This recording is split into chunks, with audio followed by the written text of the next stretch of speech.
I'm in the medical world. I'm a paramedic in Canada, but I spend a lot of my time trying to nuke every single thing about it, because I'm not trying to just be a paramedic, learn about veins and arteries and how the heart pumps and stuff like that. I'm trying to learn to the point where I can save someone's life. And even though paramedics are doing that all over the world, I'm trying to be that paramedic that can really dissect exactly what's going on and figure out, what medication goes where. Just trying to learn, the algorithm of what's going on, man. So I spend a lot of time with it. I love the word algorithm, because when I teach biology or try and learn anything that's related to biology, and especially the human body, right, I need to know the nouns. Yep. But it's the verbs that matter, and that's really what you're talking about. Like just saying that sits there, that brain part there, doesn't tell you how it all works together. No. So what does your process for studying look like? Like if we dropped a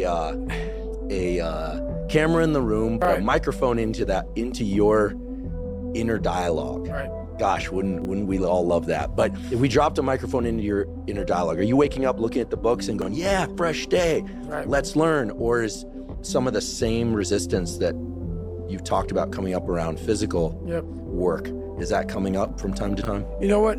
I was nervous at first. I'm gonna keep I'm gonna keep it real. I'm gonna keep it real. So I'm not a real smart guy. And what I mean by that is I was born with ADD, ADHD. My brain cannot retain information. I'm not some genetic freak when it comes to running, when it comes to lifting weights. I am absolutely the bottom of the barrel. And people will never believe me. And they can just, whatever, believe what you want to believe. So when you ask me this question about what does studying look like for me, I have to go over the same page over and over and over and over again. While Jennifer can look at that page, while she's, quizzing me, she'll learn it right then as she doesn't know anything about it. She will quiz herself or quiz me and learn it as she's quizzing me. It's the most frustrating thing in the world how my brain works. So what I do is I literally sit there with a pen and paper, and I have my books, and I go through and have to write everything down every single day. I will study the same page until it's photographic memory from writing the same thing down. And then from there, I'll go back through and relearn it again. So I'll learn the bulk of it, but then I'll go through and learn the small things within that. So if it's a medication, I'll learn what the medication does. I'll learn how to even say the medication. Because these medications aren't like albuterol. No, it's very big words. So I'll go through, learn how to say the name. Then I'll go through, learn what the dose is. Then I'll go through, and this is like every single day. So not like, oh, I got it. Let's just go through. No, nothing is I got it. Every single thing. So I can't wait to get in this conversation, because everything I do in life, it sucks. Everything I do in life, it sucks. That's why when I was 300 pounds and 24 years old, it wasn't like I had some big epiphany of, let's just go be a Navy SEAL and let's lose some weight. No, I knew my entire life was going to be a struggle, which is why I just ignored it. And I said, I'm not even trying to jump off into this shit and learn how to read, how to write, how to memorize, how to become something I am not. But through that process, something happened to me. And I realized this is why I feel sorry for no one. In this podcast, they're going to really not like me, because people are going to think that I am maybe lying or maybe fibbing or exaggerating. No, I was the lowest form on earth, no talent, no ability to learn, and I literally know what it is to be rock bottom and to build that up. So that question about learning is a pain in my ass, and I don't have to do it. So think about it. I'm 49 years old and I'm a multi-millionaire. I don't have to do anything. So all I thought about when I was growing up is, man, I can't wait till one day it gets to the point where I no longer have to do this stuff. But what happens, I got older, it became a way of living.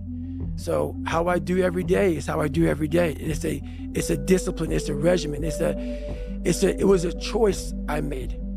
And the choice I made was, what are you willing to sacrifice and what are you willing to give up to find every bit of who you are as a human being? And I was willing to give up everything to do that. So studying is no joke.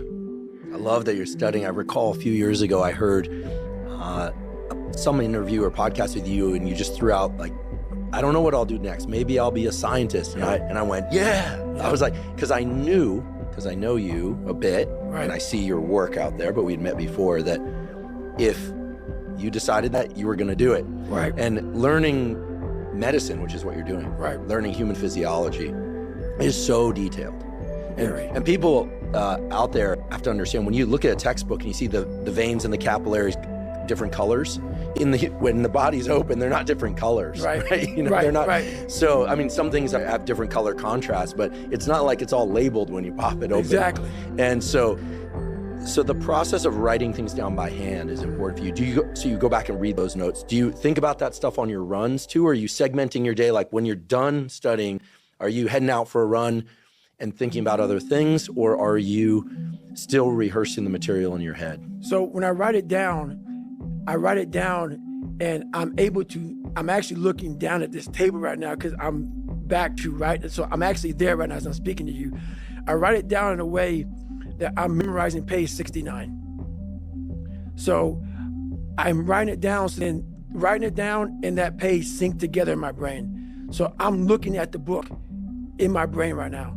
So like, that's just how it works for me. And I have to do it over and over again. So that page is stuck in my mind. So I'm literally flipping through pages as I'm taking these tests. And I'm taking these national tests to become a paramedic or become an advanced EMT or whatever. I'm literally, as I'm taking that test, I'm going through and I'm like, and I'm flipping pages in my head of where that page was. And how I do that is just from how I write it and how it's on the page. When I run, I can't recall any of it. I cannot bring any of that because I'm running. How my mind is wired now is that everything I do is what I do. Because the focus it takes for me to, like right now, I'm running. I'm not like a great runner. I'm not like injury free. So like my first 20 minutes of the run, I'm limping. I'm literally limping because I've had several knee surgeries and my body was twisted. And so now it's untwisting. So people look at me, oh, it looks like he's limping, like limping when he runs. I am limping when I run. My body's jacked up, so I'm focusing on how to get the best out of a broken body. So everything I do is a total focus on what I'm doing at that point in my life. So it seems like you've really trained away or somehow gotten away from the ADD that you mentioned. Because what you described is like a deep trench. It's like a V-shaped trench. I'm imagining like there's a ball bearing and it's like, and it can only go forward in that trench. Right. Or back and it goes forward. It's not like sliding around at the like concave at the bottom. Right. Like a tension. So it's like you've trained that up. Is there a similar feeling when you're in the full focus of running versus full focus of studying? Is it kind of feel like, oh yeah, that's the same groove, but different thing? Or is it just completely different world? It's a completely different world. Like it's just, both of them for me is suffering, but suffering a whole different way. Like when I was going through school, I'll never forget, I think I was in 3rd grade. And back then, ADD, ADHD wasn't like, here's this medicine, or here's this thing. They want to put you in a special school. So for me, I was so far behind in learning that their big thing was, let's just put him in a special school because he'll never learn. And through that process of like, I don't want to be in a special school. I don't want to be treated any differently. It really, like, I never took medication. I've never taken medication for this. That's why right now you see me looking right in your eyes. What the hell is human saying right now? And that's why I don't feel bad for people who have ADHD, who have learning disabilities. And some are impossible because you just can't. But a lot of them you can. But people don't want to go through the process of focus, of teaching yourself how to truly focus. This is where my message gets lost. It gets lost because I may say, MF or F, I may be, because that's the passion that comes out of me, because it takes everything for me to learn a sentence. So when I speak about David Goggins, I can't speak about David Goggins in a way that's just calm and cool.